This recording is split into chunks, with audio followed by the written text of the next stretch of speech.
کروائی، کیونکہ پیغمبر کی شناخت کا کوئی اور ذریعہ تھا، آپ خود اپنی شناخت کا ذریعہ نہیں تھے، اس لیے کہ آپ خود اپنا دروازہ نہیں تھے کہ اس سے کوئی شخص ڈائریکٹ داخل ہو جائے، آپ کا کوئی اور دروازہ تھا۔ یہ ذمہ داری اس دروازے کی تھی کہ رسول کی شناخت کروائی جائے۔ لہذا آج امام اپنی شناخت پر زور نہیں دیتے ہیں، امام اپنی شناخت براہ راست نہیں کرواتے ہیں۔ اگر امام ہر زمانے میں اپنی شناخت پر زور دیتے اور اس کے لیے کوئی طریقہ کار نہیں ہوتا تو دنیا میں جتنے اسماعیلی ہیں وہ سب امام شناسی میں یکساں نظر آتے، لیکن ایسا نہیں ہے۔ جو لوگ پیروں کی طرف توجہ دیتے ہیں، امام کے نمائندوں کو پہچانتے ہیں اور امام کے دروازوں کو ڈھونڈتے ہیں، ان کو معرفت کا راستہ مل ہی جاتا ہے۔ ورنہ اگر براہ راست امام کی طرف دیکھا جائے تو پھر یہ ایک ایسی نظر ہوگی، ایک ایسی نگاہ جو کہ اہل ظاہر اور دنیا کے سب لوگ بھی رکھتے ہیں۔ بہت سے لوگ امام کو چشم ظاہر سے دیکھتے ہیں لیکن امام کو نہیں پہچان سکتے، حتیٰ کہ امام کے مرید بھی۔ مگر جن میں امام کی محبت ہو، عشق ہو، فرمانبرداری ہو، علم ہو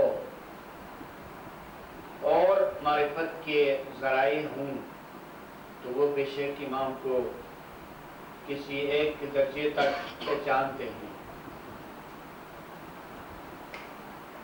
اور اتنی اچھی بات تھی جو کہا گیا کہ زمانہ نبوت میں امام کی شناخت نہیں ہوتی تھی، اس لیے کہ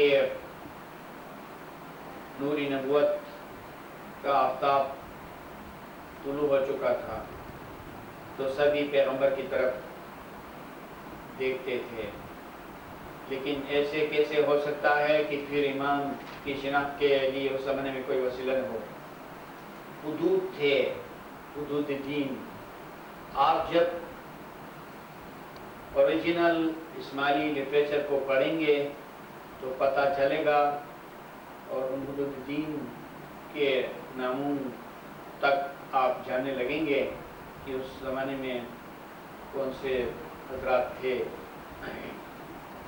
جو حدود دین کا کام کرتے تھے، اور جو حدود دین سے منسلک تھے وہ مولا علی کو جانتے تھے۔ جیسے دن کے وقت ستارے نظر نہیں آتے، چاند بھی نظر نہیں آتا، لیکن علم ہیئت کے جاننے والے، یعنی آسمان سے متعلق جو علم ہے، جو اس علم کو رکھتے ہیں، اس کو جانتے ہیں، ان کو معلوم ہے کہ چاند کس ڈگری پر ہے اور ستارے کہاں کہاں ہیں، جبکہ دوسرے لوگ جو اس علم سے ناواقف ہیں نہیں سمجھتے ہیں کہ چاند دن کے وقت ہے بھی یا نہیں، اور ستارے غائب ہو چکے ہیں یا موجود ہیں، ان کو علم نہیں ہوتا ہے۔ لیکن جن لوگوں کو آسمانی ہیئت کا علم حاصل ہے وہ یقین کر سکتے ہیں کہ چاند ان کے وقت بھی موجود ہوتا ہے، ستارے بھی ہوتے ہیں۔ اسی طرح زمانہ نبوت میں جن کے پاس معرفت تھی وہ جانتے تھے کہ امام کس حیثیت میں ہے، کہاں ہے، کون ہے وغیرہ. اور اب نور امامت کا سورج طلوع ہو چکا ہے، اور جس کی وجہ سے علم کے سورسز کا پتہ نہیں چلتا ہے. لیکن جن کو معرفت کا ایک حصہ ملا ہے وہ جانتے ہیں کہ علم کی ضرورت ہے یا نہیں ہے. بہت سیدھے سادے اسماعیلی یہاں تک کہہ دیتے ہیں کہ امام عالی مقام کے ہونے کے ساتھ ساتھ علم کی کیا ضرورت ہے، کتاب کی کیا ضرورت ہے، ایسا بھی کہا جاتا ہے. لیکن یہ کیسے ہو سکتا ہے کہ امام کی شناخت کے لیے جو ذرائع ہیں،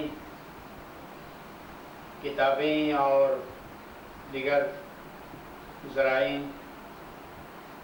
ان کو پس پشت ڈالا جائے، تو یہ کبھی نہیں ہو سکتا ہے.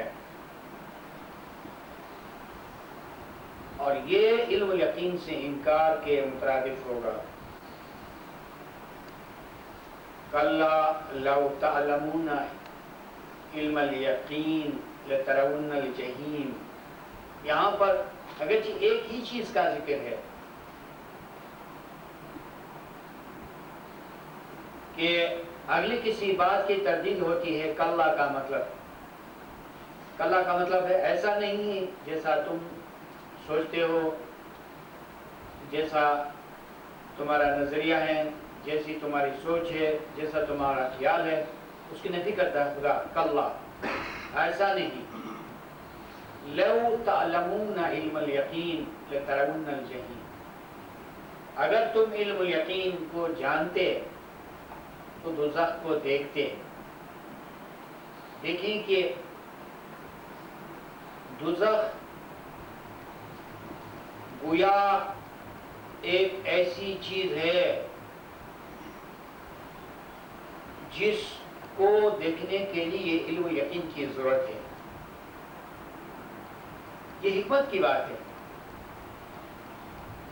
اس میں کیا شبہ کہ علم و یقین کے ہونے سے نہ صرف دوزخ نظر آئے گا بلکہ بہت سے ویدوں کا پتہ چلے گا.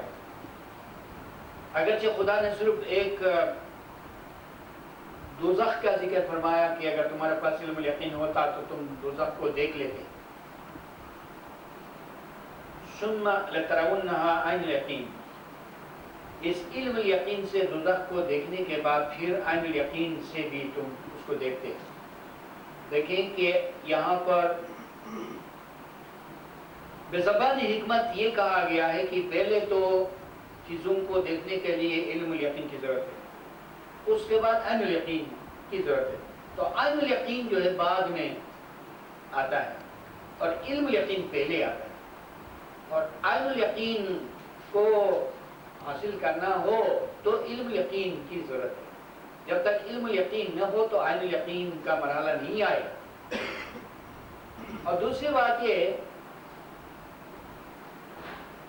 کہ انسان جن چیزوں کو نہیں دیکھتا ہے اور جن چیزوں کو دیکھنا چاہیے اور دیکھنے کی خواہش رکھتا ہے وہ صرف دوزخ نہیں ہے.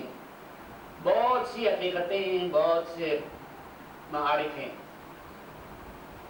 تو نمونے کے طور پر خدا نے صرف دوزخی کا نام لیا کہ اگر تمہارے پاس علم یقین ہوتا تو تم دوزخ کو دیکھ لیتے.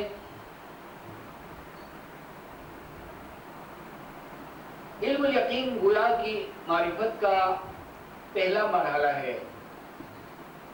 علم یقین کے بغیر ایمان کی شناخت نہیں ہو سکتی. جو سیدھے سادے لوگ کہتے ہیں کہ ٹھیک ہے امام حاضر ہیں، ہم اس کو مانتے ہیں، اقرار ہے، عقیدہ ہے، تابعداری ہے، فرمان برداری ہے، تو پھر علم کی، کتاب کی کیا ضرورت ہے اور کسی سورس کی کیا ضرورت ہے؟ وہ گویا کہ خدا کے اس حکم سے انحراف کرتے ہیں، جبکہ خدا نے علم یقین کو ضروری قرار دیا اور علم یقین عین الیقین کی شرط قرار پائی، تو اس کے لیے وہ لوگ انکار کر رہے ہیں۔ لیکن دانش مندی اسی میں ہے کہ امام کو علم کے ساتھ، معرفت کے ساتھ مان لیا جائے، اور رسول اللہ صلی اللہ علیہ وآلہ وسلم نے یہ نہیں فرمایا تھا کہ میں اپنے پیچھے صرف امام کو تمہاری ہدایت کے لیے چھوڑ رہا ہوں، بلکہ حضور نے ارشاد فرمایا تھا کہ میں دو گران مایہ چیزیں چھوڑ جا رہا ہوں، میں اللہ کی کتاب اور ایمان، یہ دونوں چیزیں ہیں۔ تو اللہ کی کتاب کیوں اور کس لیے؟ اللہ کی کتاب کے بہت سے مقاصد ہیں، اور ان مقاصد میں سے ایک مقصد امام کی شناخت ہے۔